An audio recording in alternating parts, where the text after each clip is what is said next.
speakers. First of all, I would like to invite Professor Dr. MD Nasruddin, MD Akhir, University of Malaysia.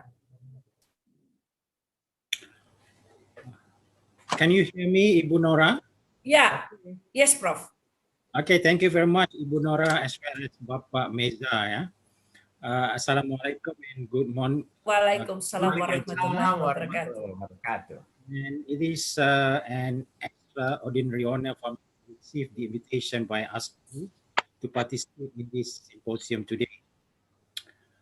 I'll start my talk by citing the Japanese Cabinet Office report published on January 22nd, 2016, which proposed the idea of Society 4.0, a vision of a smart society guided by scientific and technological innovation with the hope of bringing prosperity to people.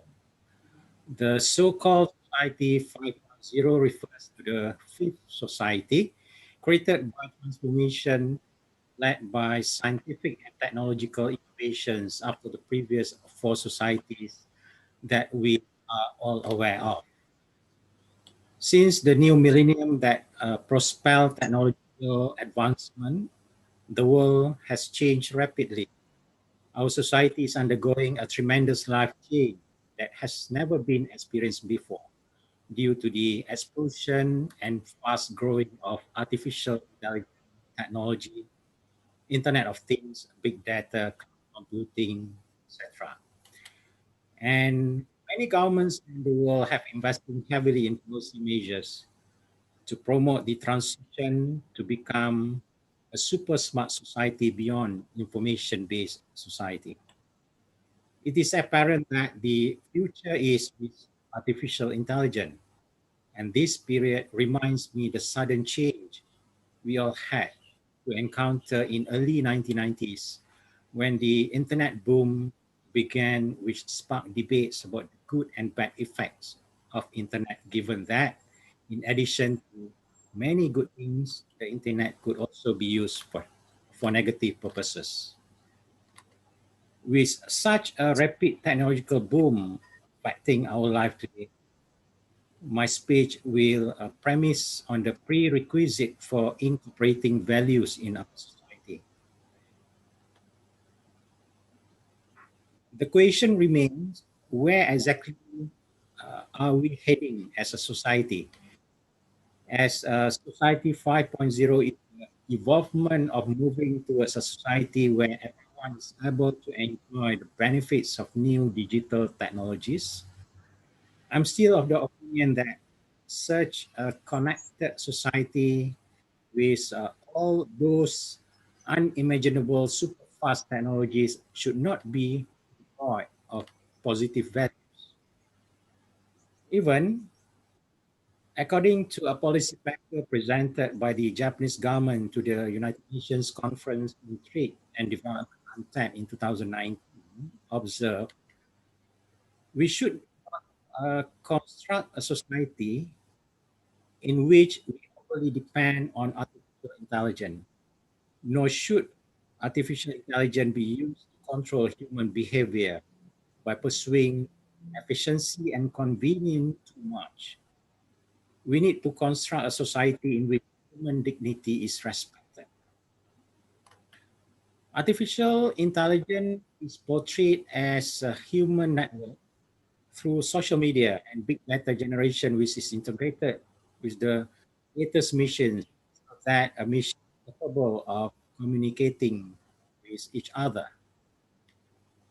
Communication and networking between machines will be generated automatically, used, supplies, and recycled without human intervention in the process.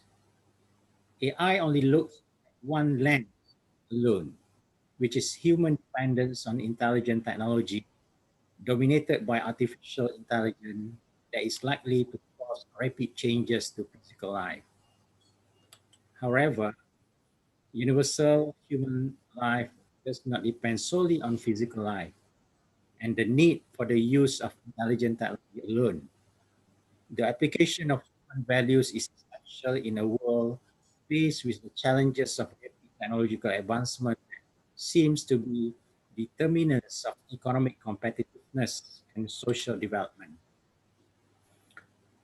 Artificial intelligence and Internet of Things, drones, quantum computing, and others are among the new and foreign names that are emerging and influencing human life that, if left unchecked, will lead humans into a destructive phase. As what Mr. Yusuke Takahashi said in his keynote speech just now, human beings need to manage AI. The development of a country will not be fully achieved if the minds of citizens are not aligned with a positive value system. Anyone who has ever lived in Japan would have experienced the Japanese practice of positive values such as punctuality, cleanliness, and honesty. How does Japan, which has roughly 627 million people, inculcate the majority of its citizens with such positive values? We all know that such positive values are instilled since childhood and practiced continuously in one's daily life in Japan. It is common to see respect for fellow human beings in Japan is practiced in a reciprocal manner whereby students show respect towards their teachers, young people toward older people, and society towards their leaders. Without the need for rhetoric, such a practice comes naturally to Japanese citizens due to their education system.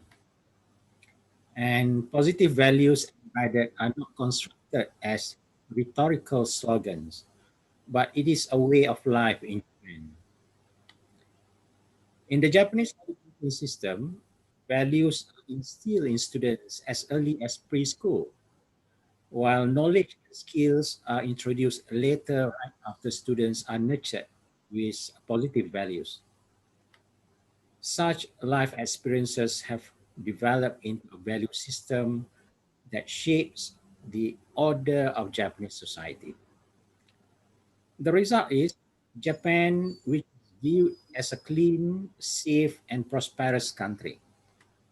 The height of morality, as well as adherence to manners, rules, and laws in Japan, is built on a sense of responsibility, which is not fabricated or practiced merely to gain praise.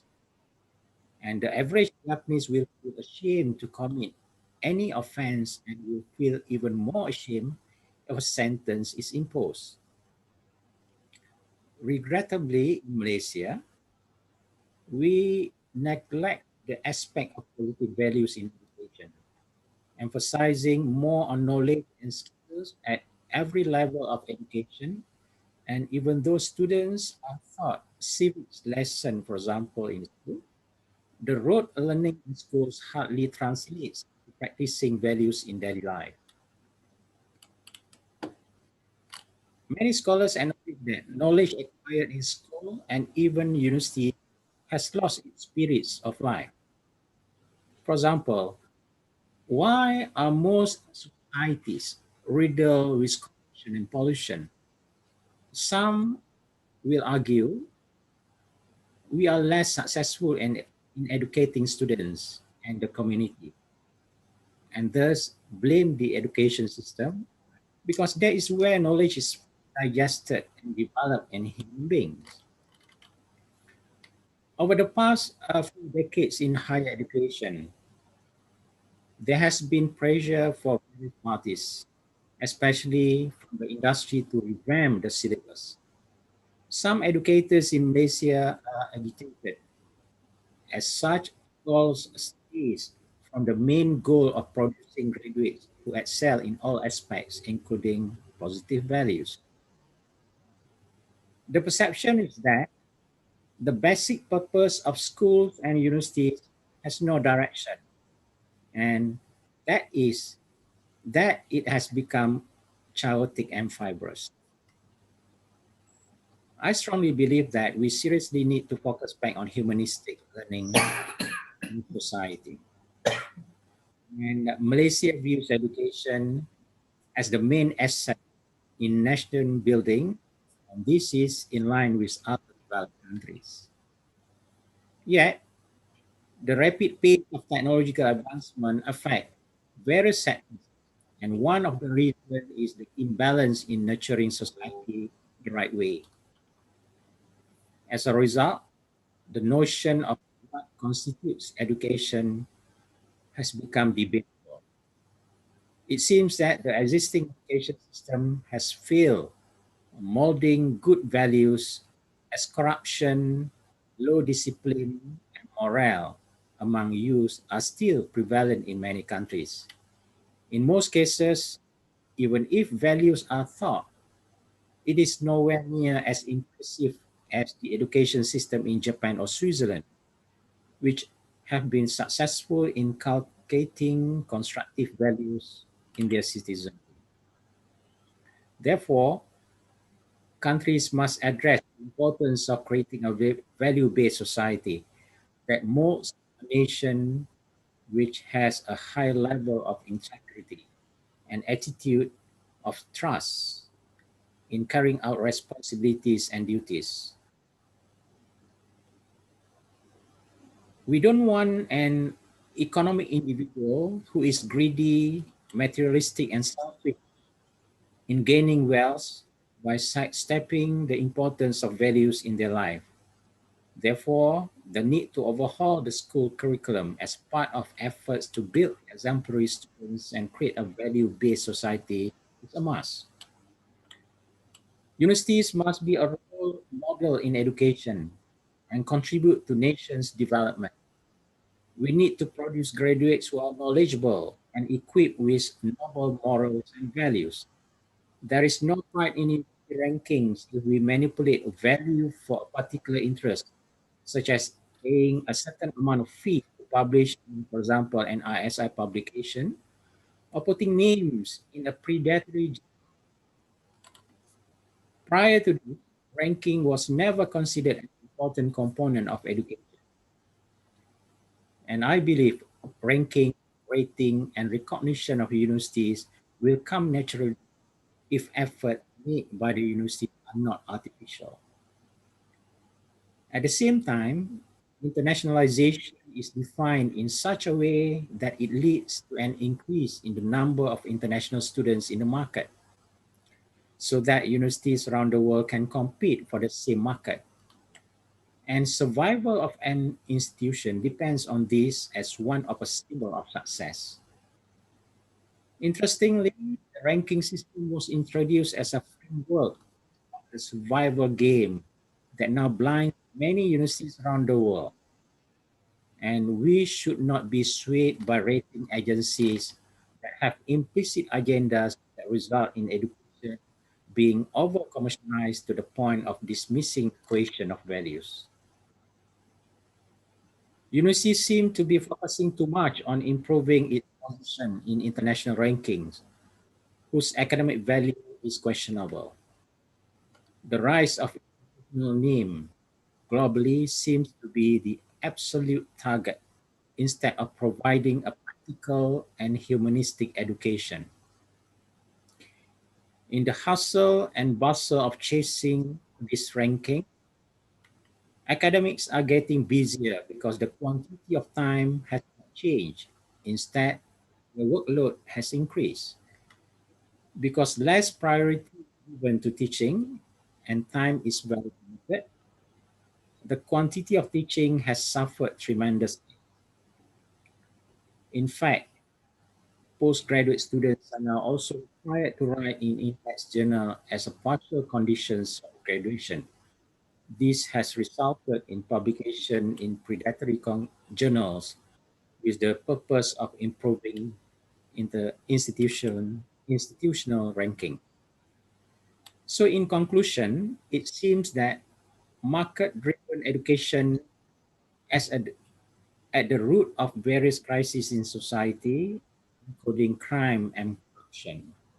But all these seem to be accepted and is seen to be the inevitable effect of progress, even though it is unbalanced and can destroy the human race in the long run.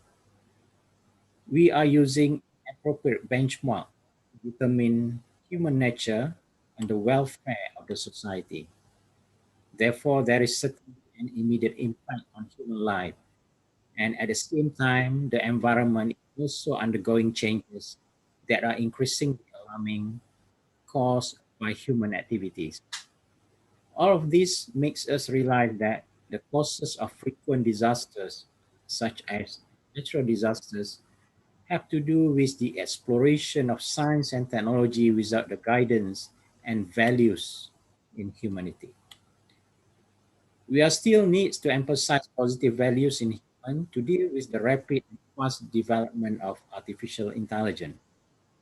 No matter what, all of us want the best that benefits human beings, but whatever the application of new technology may be, it must be based on values. Thank you very much, Ibu Nora. Yeah, thank you very much indeed, Professor Nasruddin. Thank you very much, Okay. sir. Yeah. Second speaker, I would like to invite Professor Dr. Yoshio Fumiya from Takushoku Daigaku, Tokyo, Japan. Sensei, どうぞ。どうぞ。Can you hear me? 聞こえますか？大丈夫ですか？ Can everybody hear? But you can hear me. I can hear you, but very, like, Okay. Kecil sekali. yeah. This Okay, is Sensei. Oke. Yeah, this is better. Oke, This is oke. better, Sensei. はい、はいよろしくお願いします。 okay. I'm second. So, Yeah. thank you very much. So I just will share my PowerPoint.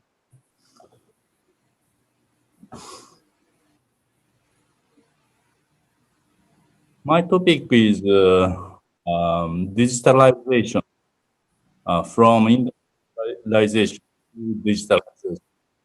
So my title is When Does Industry Catch Up Japan? But in my idea, in the field of technology and digital transformation, so Indonesia already caught up with Japan. So I some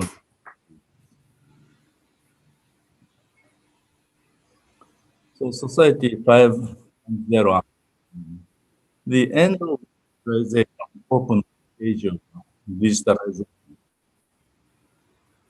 Sorry. The age of digitalization is different from industrialized society imagined in the 20th century. Now, the keywords of the age of digitalization is IoT, Internet of Things, artificial intelligence, big data, etc.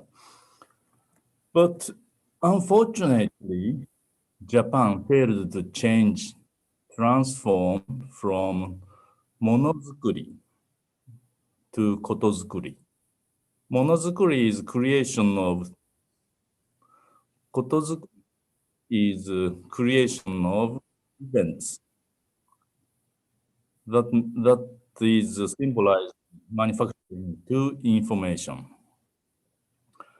And on the other hand, fortunately, Asia is expected to leapfrog.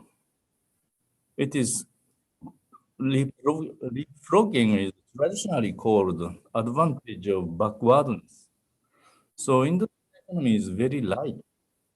So Japanese economy has so much accumulation of capital stock and production facility. So it's difficult to transform. And I will show first Japanese stagnation and Indonesian possibility. This is a chart of GDP in US dollars. Red line shows Japanese magnitude of GDP, and blue line shows Indonesian. So blue line has an area in 1996, 97, 98. That is called Asian crisis. Some of you, so older generations has a memory of Asian crisis. And then in 1997, 96, so Indonesian GDP magnitude of the economy is only 6% of Japan's. But now, so Indonesia is 20% of Japanese one. So growth rate is very rapid for Indonesia. And Japanese GDP is changed frequently, but almost same as 5 trillion US dollars. On average, 5 trillion US dollars. So in these 3 decades, 30 years, Japanese economy stagnated. For instance, I will show you the price level. So Japanese price level is very stable. So maybe some of you frequently visited Japan. So every time the price of things, price of commodities, 7-Eleven is same, especially in these years. So this price level. So it when price in 1990, 92, 93, and then no inflation, no inflation comes to Japan. It's a exceptional country in the world. And the case of Indonesia, red line, in Skarno and Skartera, inflation rate was controlled. After Asian, it changed, but inflation is same year by year. Maybe 4%, 5% is kind of stable inflation rates. This means Japanese economy's stagnation and Indonesian dynamics from the viewpoint of price level. And Japanese advantage is disadvantage. As I told you, looking at industrial development, Japanese advantage is formed by the competitiveness of manufacturing. Japanese share of industry or manufacturing tends to decline. In Indonesia, it has increased at the beginning of 21st century. So this is a share of industry, and so share of industry is almost same as share of manufacturing in GDP. And blue line is Indonesia, red line is Japan. So Japanese share of industry with tendency of decline. But this is so economic competitiveness index. Japan is the upper one. So Japanese economy enjoyed much competitiveness through post-World War era. So every time competitive in manufacturing. And Indonesia is difficult to find, but line. So Indonesian manufacturing has a disadvantage and not competitive before 1996, 97, before Asian crisis. After Asian crisis, Indonesia shows competitive in manufacturing for the short time.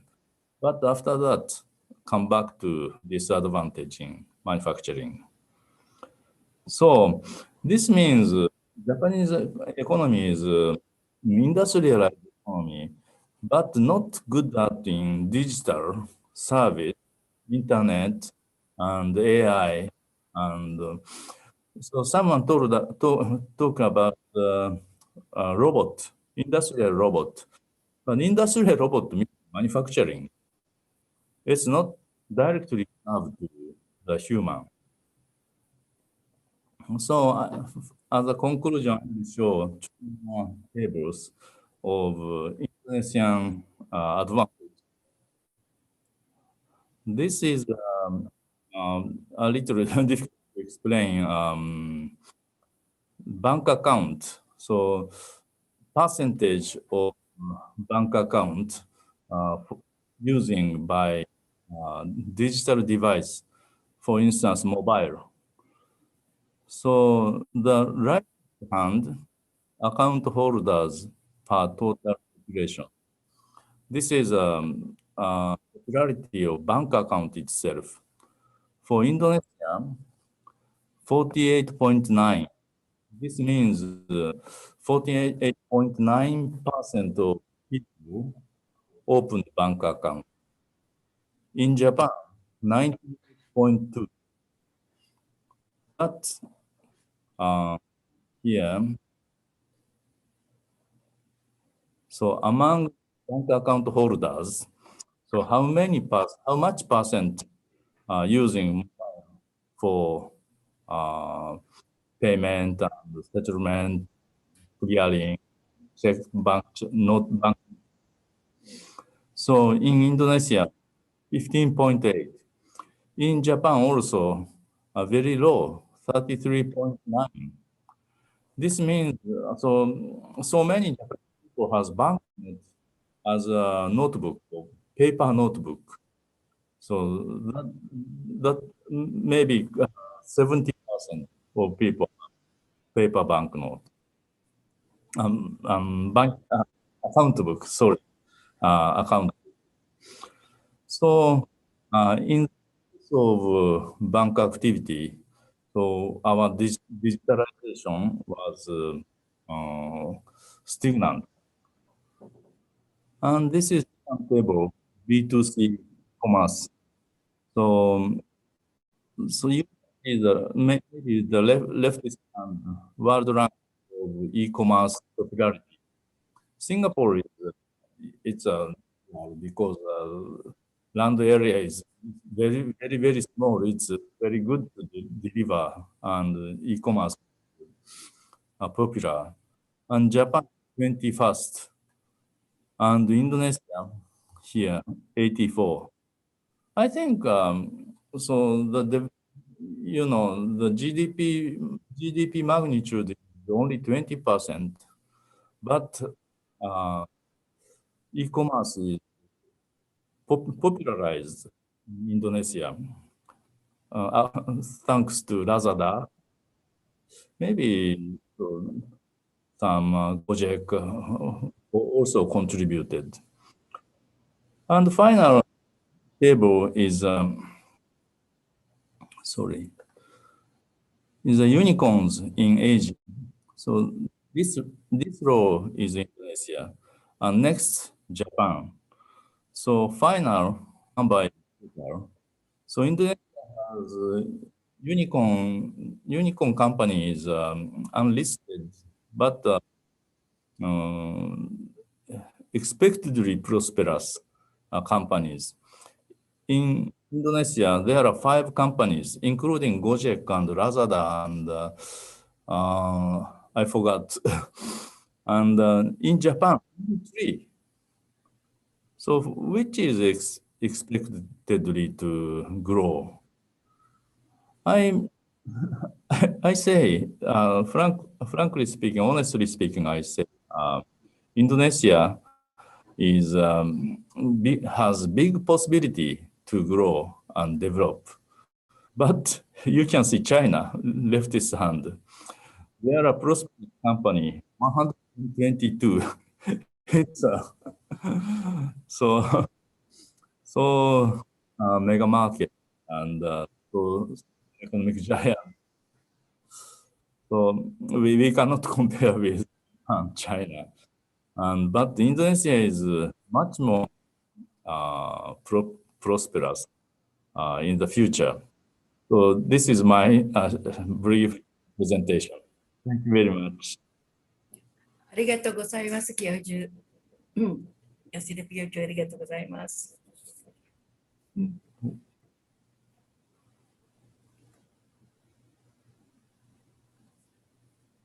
Hi. The third speaker, I like to invite Professor Kitty Prasit PhD from Thammasat University, Thailand. Prof, I'm sorry, your time allocation is 7 minutes. Thanks for your kind consideration. I'm sorry, Mike. Okay. Okay, no problem. It's a pleasure to be here with Indonesian colleague and all the international colleague. I will try to be brief. The title of my presentation is "What Can We Learn from Japan in the 20 years?" And the rationale for my presentation is this: why do we still need to learn from Japan even in the 2020s?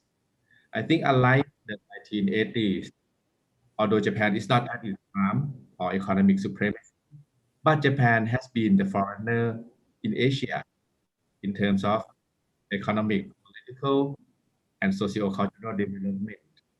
Therefore, there are still plenty of things to learn from Japan. Why now? Why we learn from Japan now? I think we should learn from Japan because during the 1980, 1990, there was a tendency to view Japan either as the best in everything or having so many social costs, having many shortcomings. We tend to look at Japan in the two extremes. One reason probably the West tend to have critical view against Japan, if not envy, the 1980s. ASEAN countries meanwhile had limited development experiences. So we view Japan as a very advanced country. We think Japan is so different, so unique. But now, as ASEAN is more developed, while Japan is not that supreme as before, so the gap of development in Japan and ASEAN is smaller. However, Japan remains the forerunner in Asia, so I think it's time to learn good practices and lesson learned from Japan. Not only good things, but some mistakes that Japan made. We should learn both things from Japan. I have 5 things that we should learn from Japan related to the theme of this conference, education. First, I think Japan has been successful in education in terms of character building toward stronger social capital in society. Look at the discipline by the kids and their help clean the classroom and reflect in the Japanese people good discipline when they take a ride on the train, they wait in the queue, or even in the time of disaster. People tend to be orderly, queue up, and receive assistance from officers, unlike many countries that tend to be riot when crisis hit. And Japanese education to be criticized in terms of the lack of creativity. So I think uh, Japan has so many creativity. Looking at the Pokemon Go, traveling vlog games, animations, the AKB48 phenomenon innovated many pop culture, many creativities. And this AKT48, I don't know if it's still popular in Indonesia, Manila 48 and L48, Shanghai 48, and also BNK48, which has become very popular in the past few years.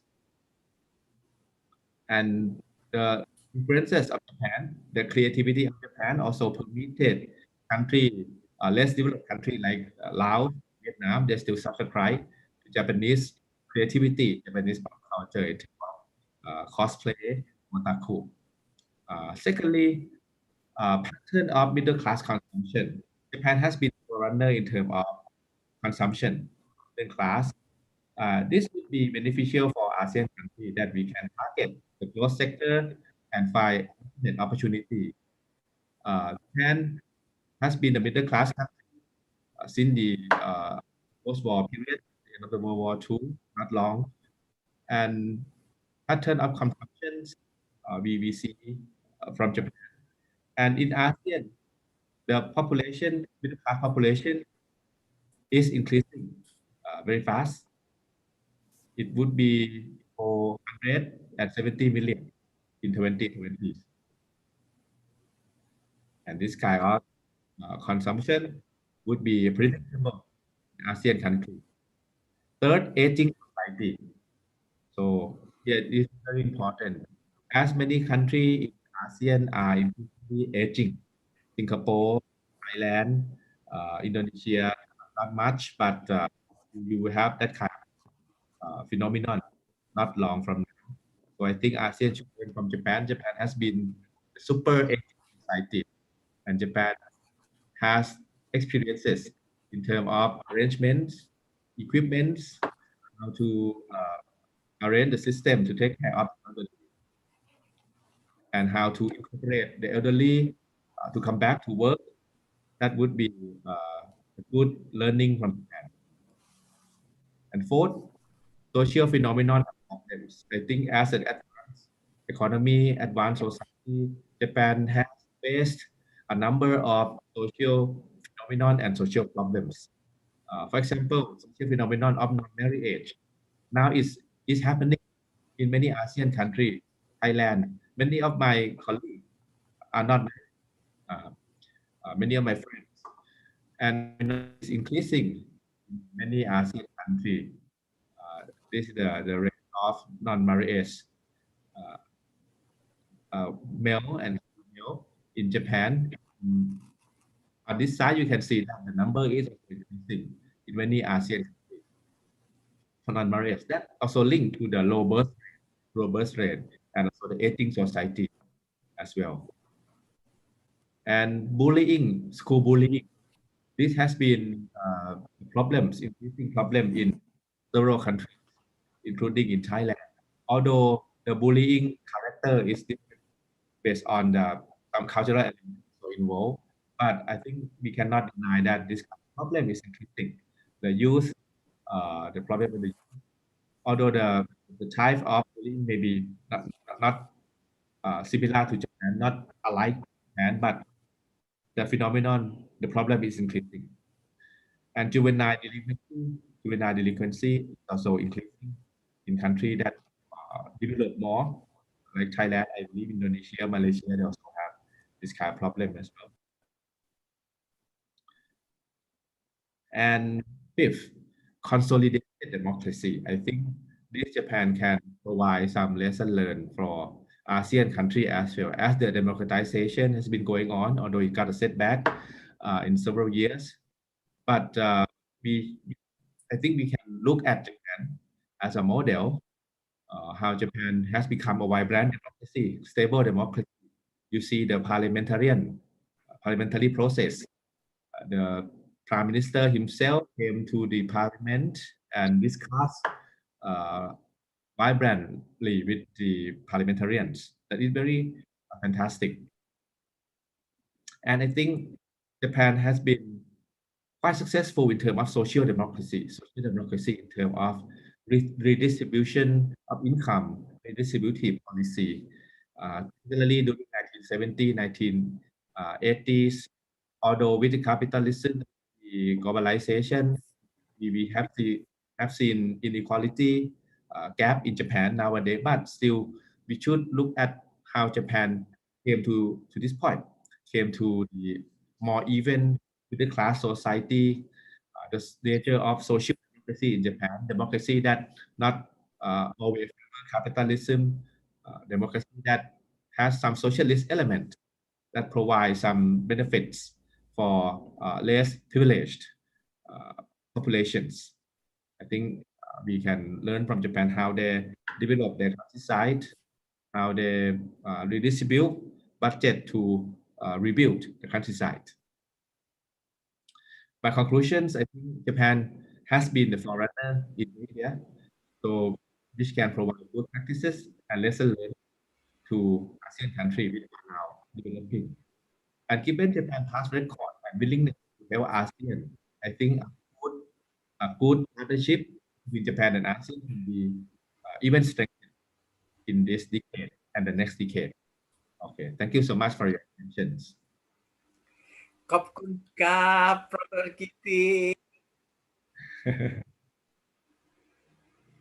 Oke, Mbak Nara, silakan. Go ahead. Go ahead, May. Okay, the fourth speakers, I would like to invite Dr.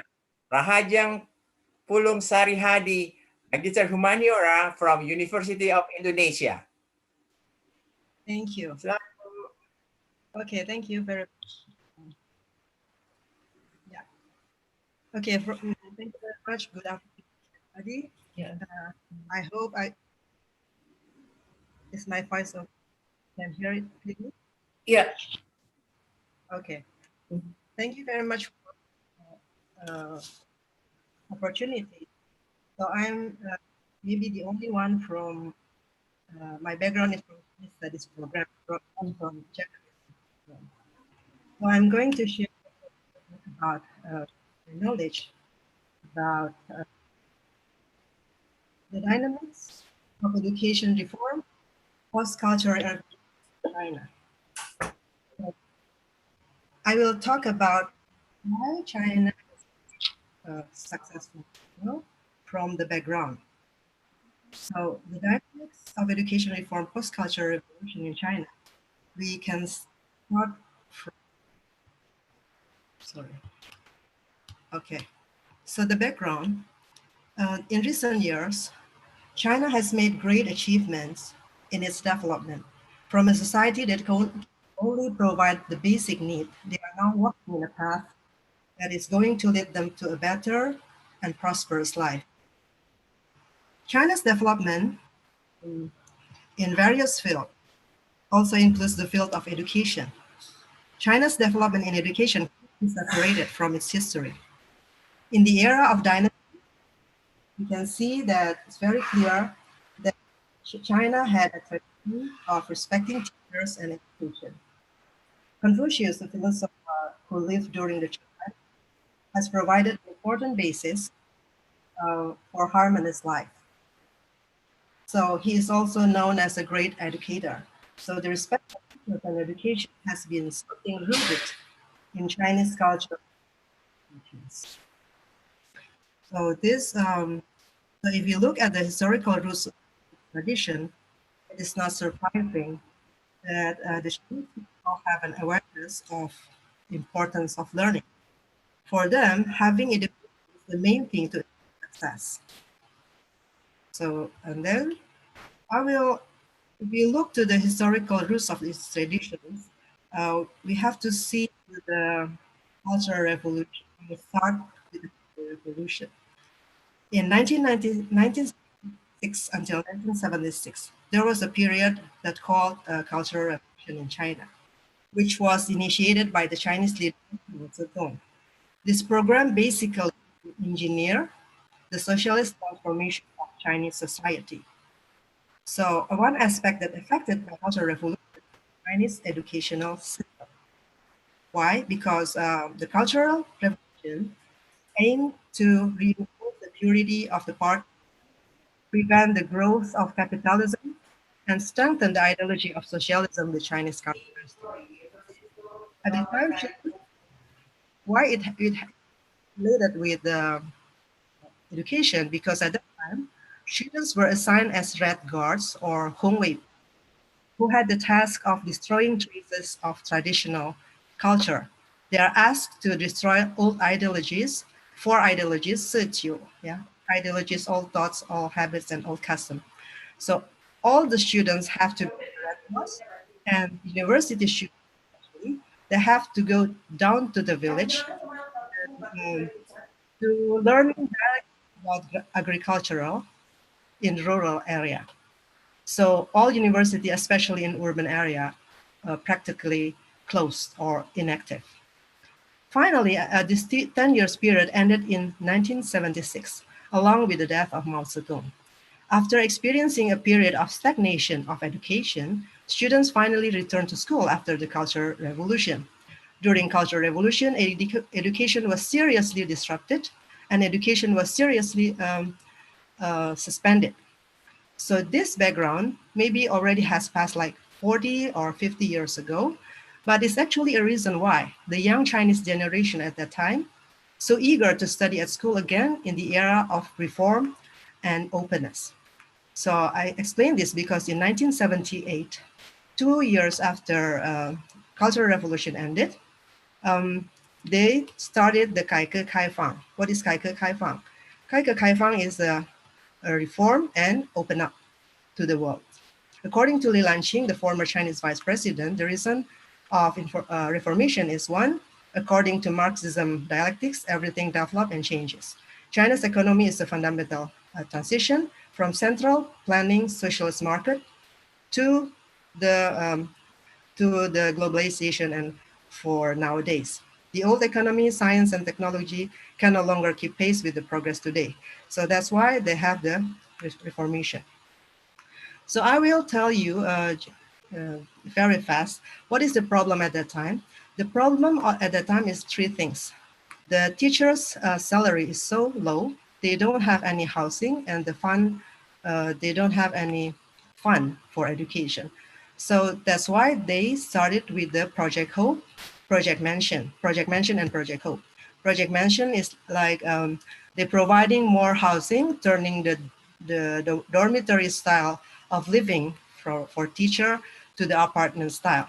And then Project Hope, they are trying to raising funds from all over the world, or especially endorsed by China, Hong Kong, Macau, Taiwan, and ethnic Chinese overseas. So because, okay, I will make it fast. So what is the basic guidelines for higher education at the time? There are four. First, joint construction, readjustment, cooperation, and consolidation. This is what China do for to reform the higher education. What is joint construction? Cooperation, the meaning of joint construction is cooperation between central government and localities, and readjustment, adjusting the administrative system and regrouping universities and faculties, and then cooperation. So the universities should supplement each other, and consolidation, like merge university. So it means like, for example, for consolidation in Jiangxi province, there are Jiangxi University and Jiangxi Polytech University, and then they merge into the new Nanchang University. So they do the regrouping for this. And then that is very related with the education is the Project 211. It was started in 1993 when China published the program for China's education. So what did they do for Project 211 is emphasis on building around 100 schools of higher learning and certain key fields of study 21st century. So this is related with now globalization and then Industry 4.0. Since Project 211 was set, 99 schools of higher learning and public service system have constructed, as well as 602 projects for composing key fields of study. So this among the 602 projects of composing key fields, it also there is IT, so for information and technology. Yeah. So one aspect that was important for their key fields is to develop IT, including networking, telecommunication, and multimedia technology. So this is all very related with Industry 4.0, because IT has penetrated all fields of socio-economic development, and development in IT education has become a strategic priority. So if we related China and Industry 5.0, from my opinion, if they can combine socialism with Chinese characteristic, plus character building that they took from tradition thinking, Confucianism and so on, plus technology, then maybe the Industry 5.0 will go well. Okay, thank you very much for my. Sorry for. Terima kasih Bu atas presentasinya. Silakan Mbak Nora. Mbak Nora masih di mute. Okay. Next speaker, I would like to invite Mr. Tan Nguyen Trong, PhD from Vietnam National University. Please. Hello, everyone. Do you hear me clearly? Yeah. Ya, Yeah. oke. Hello. Hello. Hi. So let's Hello. share screen.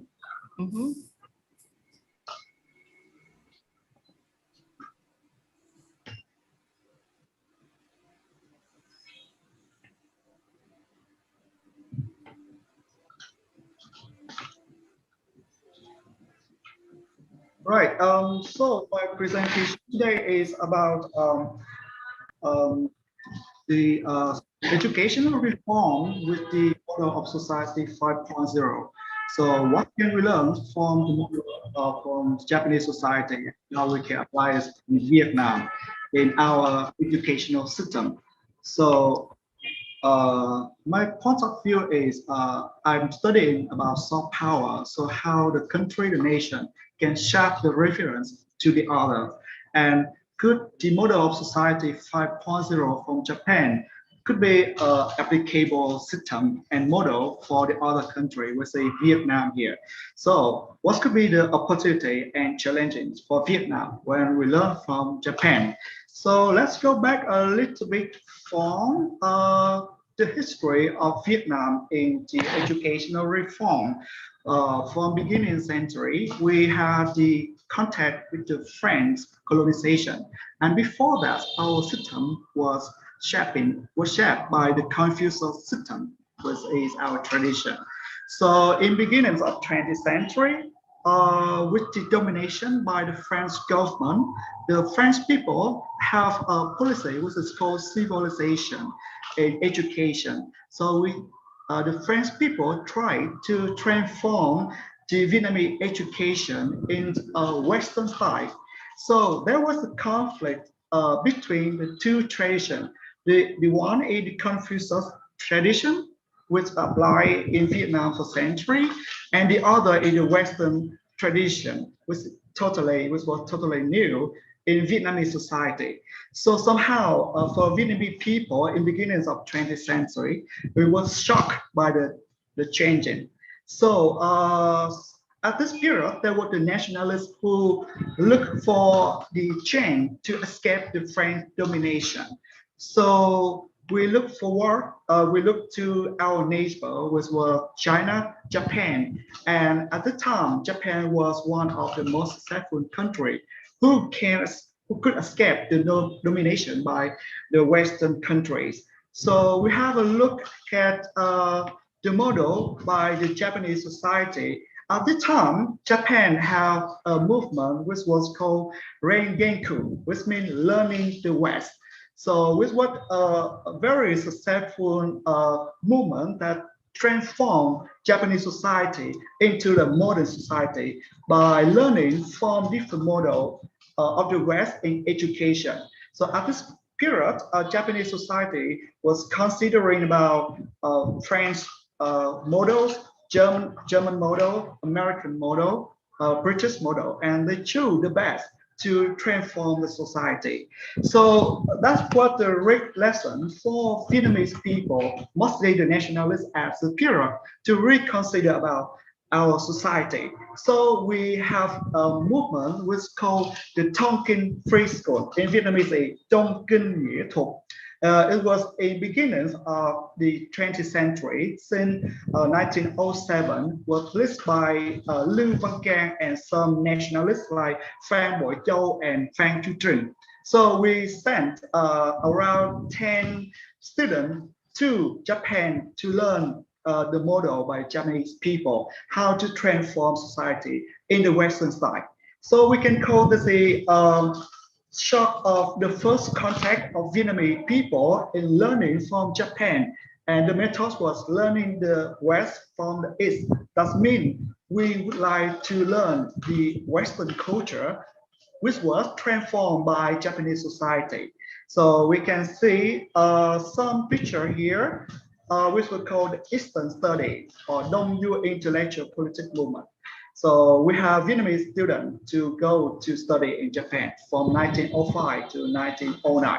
So although it was a very short period, but it left a remarkable movement in Vietnamese history by learning from Japanese society. For other periods, the French government was very strong and they were controlling all the society, and all the intellectual was in prison, and the movement didn't last for so long.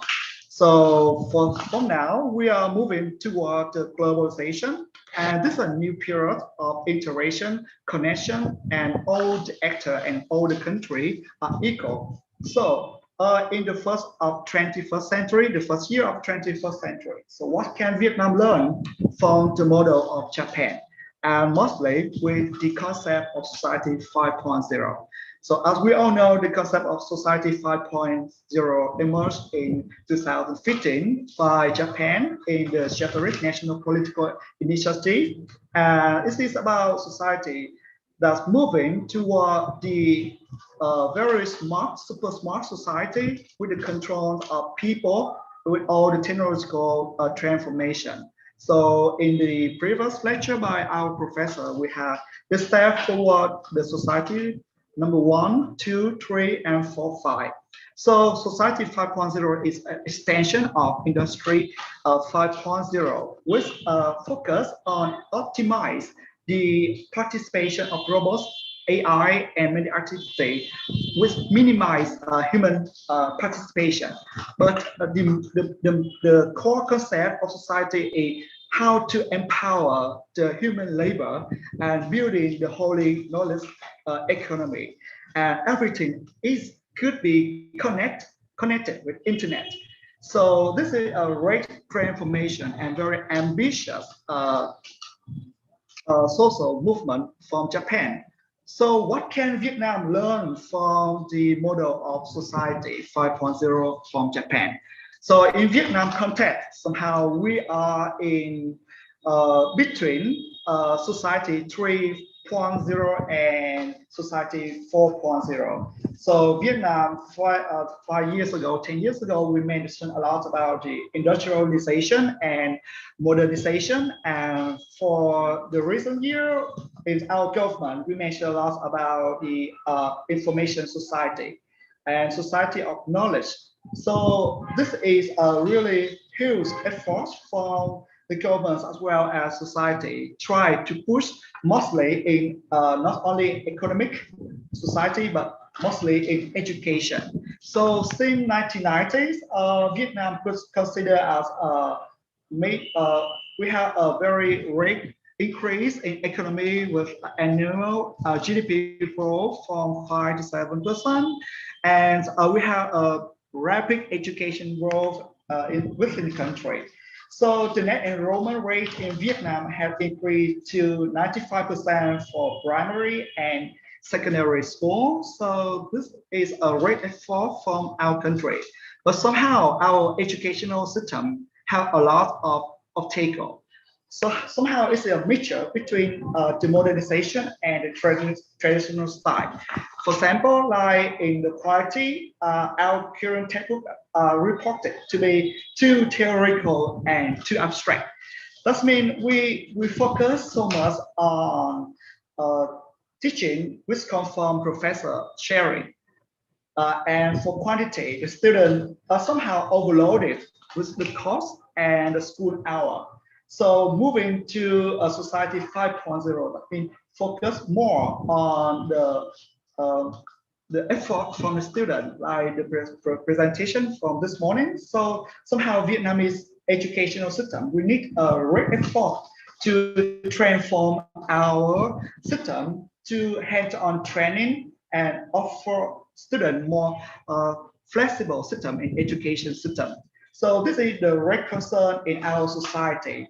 So for example, like we have the sharing from Professor Hoàng Thi, who is a prominent Vietnamese applied mathematical professor. And he say, Vietnam, in facing the change in history, is a no exception. So as long as the current weak education lasts behind, even if the economic growth keep the rate 7 to 5%, so even 10% of a year, the country is still forever paralyzed after the war if we don't change the economical system.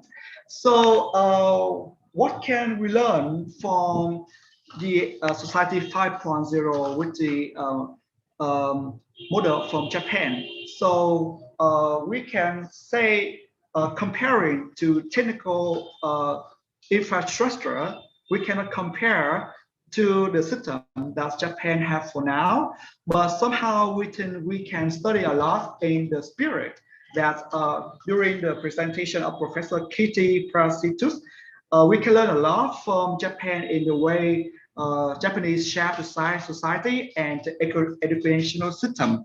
So somehow in Vietnam, we have a lot of obstacles, like our resource still a huge waste, like a lot of resource still in the paper. And somehow in Vietnam, we are moving forward to the great connection in internet. So like we have data reporters, new digital in 2019. The statistics show that in Vietnam, we have 64 million internet users. But let's say top 10 top 10 search on internet in 2018, mostly movie, lottery results, and Facebook. So the question is, the important is how we can use internet effectively to change our system in education.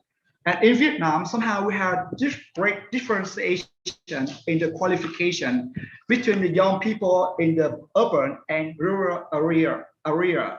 So for example, during the last period of COVID-19, so it's a great chance for Vietnam to experience online learning. So somehow in the big city like Hanoi or City, the students have a rich capacity to have rich connection with internet. So during the pandemic and the lockdown, the students in the city, they have a great experience in learning at home. So the engagement is somehow okay for the student in a city. But let's say the other picture of the student in the mountain or in the rural area.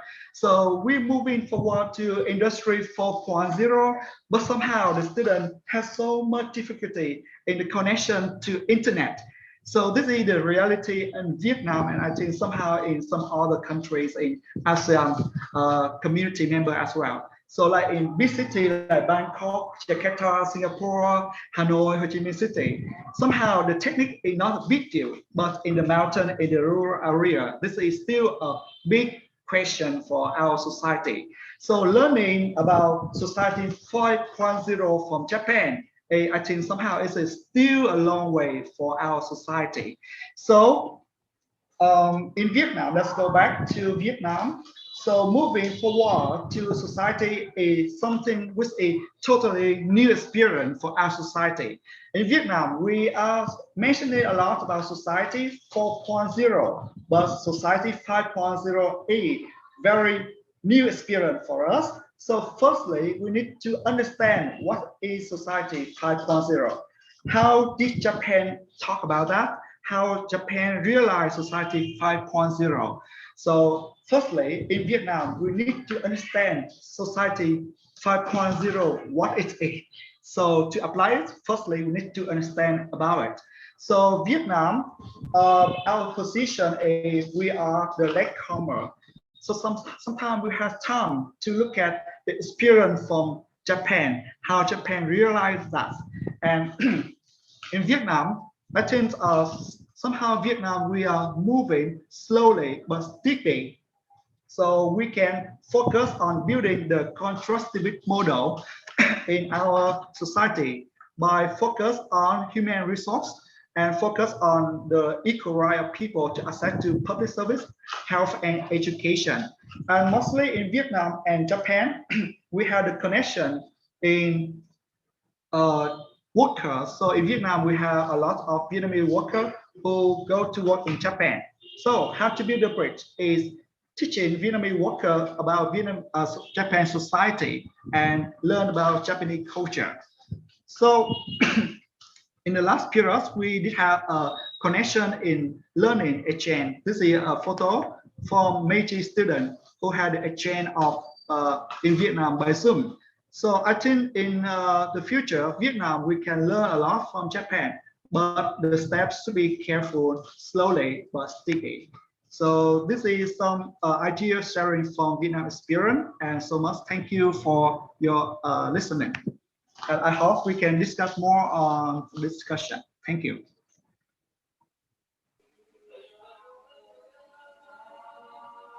Terima kasih. Thank you very much for Yeah. your time. Manora. Okay. Thank you very much, Mr. Chang. Last but not least, I would like to invite Professor Carl Ian Ui Chen Chua, PhD, from Ateneo de Manila University. Dozo. Great, thank you. I hope you can hear me. Yeah, good. Okay, I'll share my slides. The recent, sorry. Okay, I'm going to be talking about Japanese studies and a discussion on the death of Japanese studies. There were two conferences in AAS which discussed this in great detail. The first one was in 2019, and continuation was a canceled AAS conference in 2020. Just to be quick, I will not be repeating a lot of the things that my previous the previous discussants have mentioned, but the issues why I want to discuss this is because these will be experiences by our students and by the younger faculty instead of what we are currently now having. First and foremost, Japanese studies is a normalized area studies. In other words, the allure of Japanese studies is no longer available as compared to what we would notice as Korean studies right now, especially in the Philippines. Okay. The next thing is the problem of the ghettoization of Asian studies in East Asian studies. One of the problems that we will actually see with a lot of university administrations is they will tend to compact East Asia into one area, which means that you tend to perceive China, Japan, Korea into one area. We've had experiences of this with my colleagues in the University of the Philippines, where they would have it in Asian Center, or with my De La Salle University colleagues, where it's in an international studies program, right? So in other words, tend to no longer value Japanese studies as an area. The other issue that you have is the single world view, which is a problem that you see with globalization. With globalization, what actually happened here is that we tend to focus on the idea of the universality of things. And part of the problem of the universality is you're no longer looking at the context. Looking at the context of a particular area. And that becomes another issue. So with the current trends of universities, there will be this shrinking trend, especially with modalities for newer offerings. Just to give you an example, in the Philippines, in the 1990s, these are the number of universities that are currently in the Philippines. There are about 4 universities that offering Japanese. So you have this slow death that is currently offering Japanese. And this might be very controversial, especially since in the context of Indonesia, which has a high level of numbers of Japanese, that we have to use number of the idea that Japanese language does not translate to Japanese specialists. An example that I can give you here is an example from the Philippines from 2009 up to 2020. And if I study how many for students are actually faculties of Japanese studies, not just Japanese, nine language itself, it's barely 1%. Move towards developing not only language but also language developing. Japanese not only language but also the controversial concept. Pursuit. Although thankfully with my other colleagues, they've already mentioned it. Just to counter the outdated concept. Okay. Sorry. The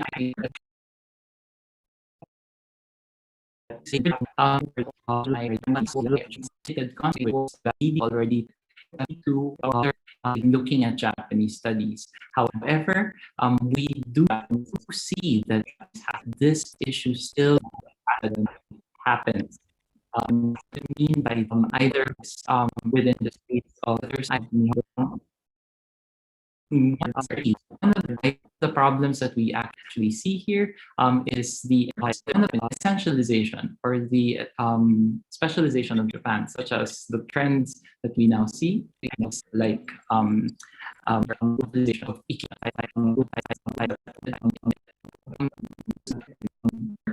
utilization of another issue, although this is actually a gateway for a lot of Southeast Asian in terms of employment, is the patterns of global or international Japanese students in Japan, or what they would call as Okusai Nihongaku.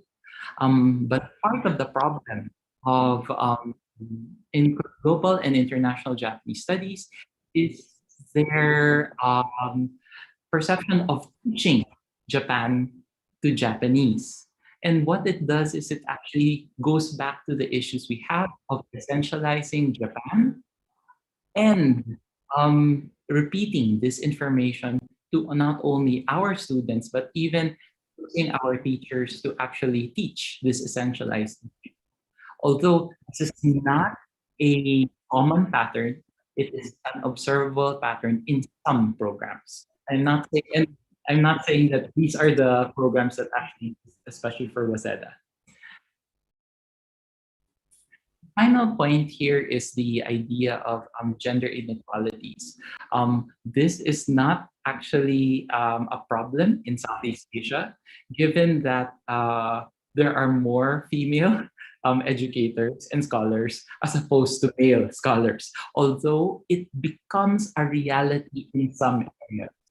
An example that I'm showing to you is a 2017 study of the Philippines, where it gives you the perception Filipinos actually have more, or at least a balance, gender balance in terms of academia. But when we actually break it down into different regions, it's quite embarrassing that the capital, Manila, actually has a terrible imbalance, male scholars to female faculty.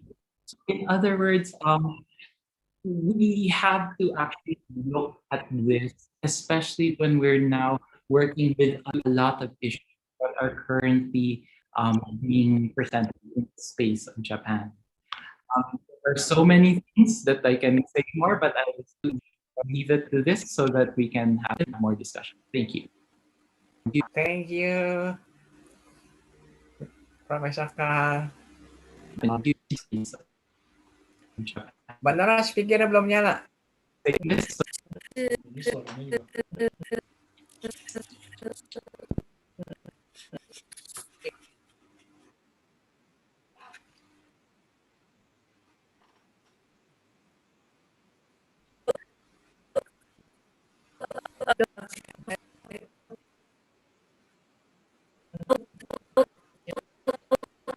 you very much.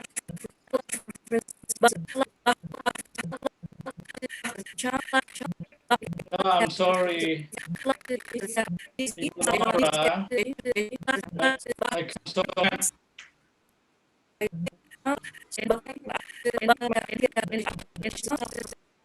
right.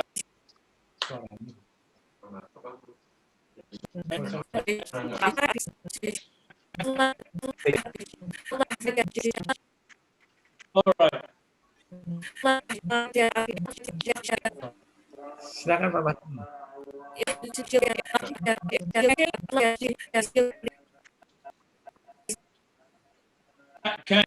Can I? Thank you very much. Can I?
Yeah.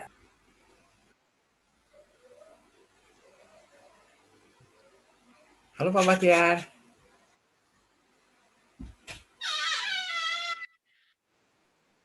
Get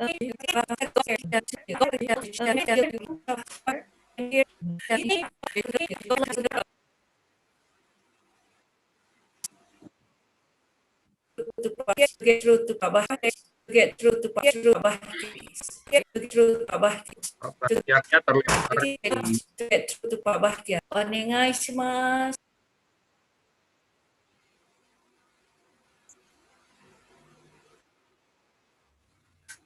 Matiarnya Mas. Pertanyaannya terlempar dari forum. Senpai Bhaktiar is still there, you know.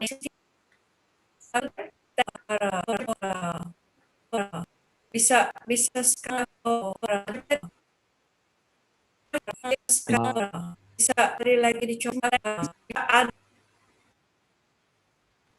dan Dian bisa dan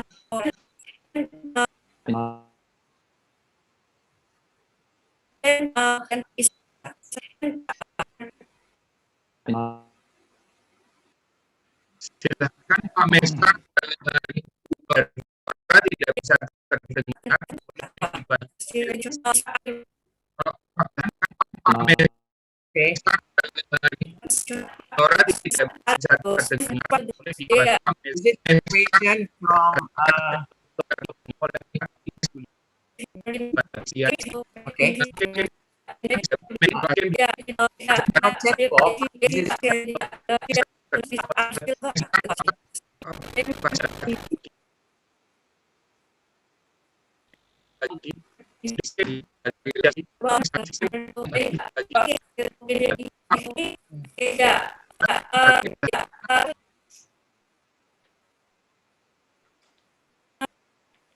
Udah keluar Bu, Pak Matiar. Nggak kedengaran. Nggak, ada tulisan, ada spidol. Sian ya. Ada tulisan.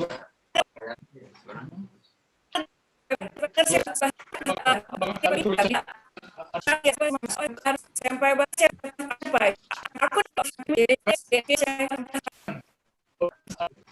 aku Senpai. Pak Ikhtiar, you can just you can yeah, you can see can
ya.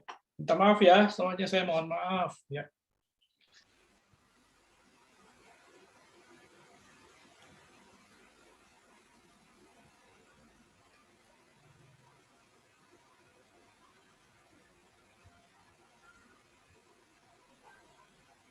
Masih ada Pak Aldrian, masih ada nggak Pak Aldrian? Yes. Ya, Itu ya. asli. Saya? Ya. Hai. Oke, saya tidak tahu. Suara saya kedengaran nggak ya, Bu Nora? Kedengaran. Aku dengar. Okay. Ya. Videonya saya hidupkan atau saya matikan? Iya, dihidupkan. Tolong di wrap up dari semua pembicaraan yang tadi. Yoroshiku onegaishimasu.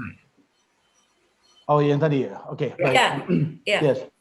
Yang ini, yang terakhir, yang plenary. Okay. Just wait a minute. I have to.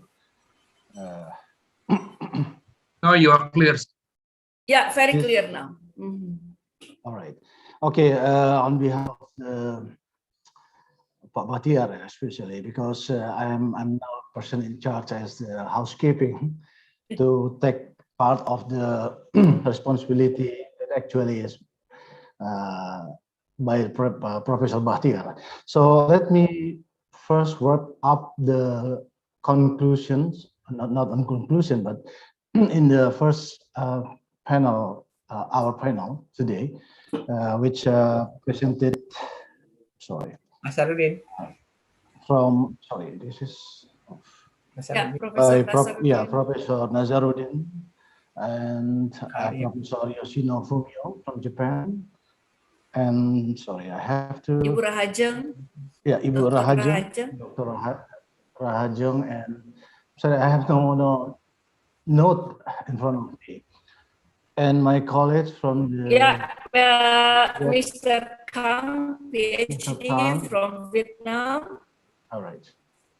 Vietnam. Okay, on behalf of the ASJI, I would like to express our gratitude and thanks for the first presentation panel. Yeah, and as a panelist. Professor so I think it's very enlightening for all of us today.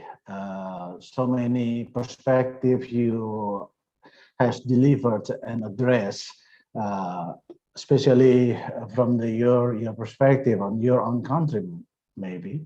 So it is make up all of us knows about the essential of the society 5.0 is should be realized the years to come or come.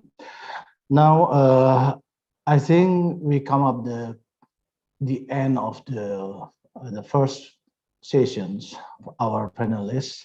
And again, I would like to thank you very much for all of you for the share your presentation and your views on our audience, our guests, and all participants here.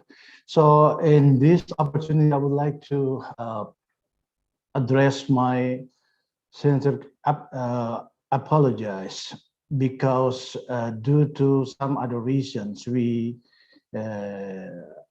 don't do our seminars very smoothly, because probably some of the internet connections or the internet on things. But this is make us clear that the virtual meetings like this is actually need to be prepared many deeply and many proper for the next our seminar or our symposium or our meeting. So this is on behalf of the ASJI.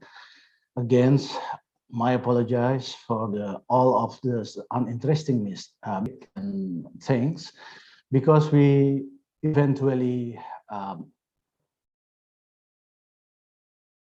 we aren't be able to maintain or hold our seminar as perfectly as we hope.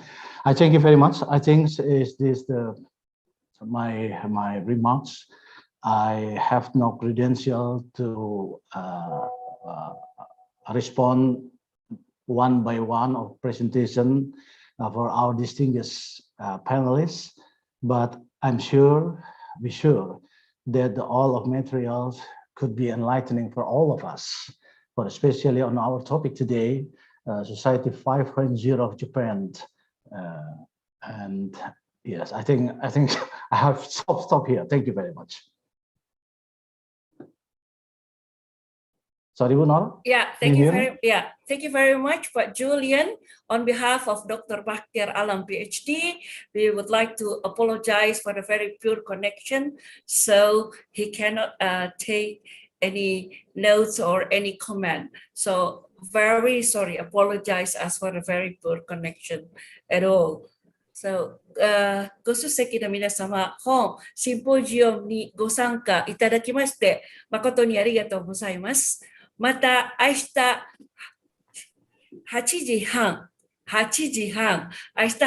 半にご参加をお待ちしております。ごきげんよう。はい。Distinguished guests, ladies and gentlemen, we have come to the end of the day of program of the Indonesian Association on Japanese Studies Symposium 2020-2021. And announcement to all steering committees,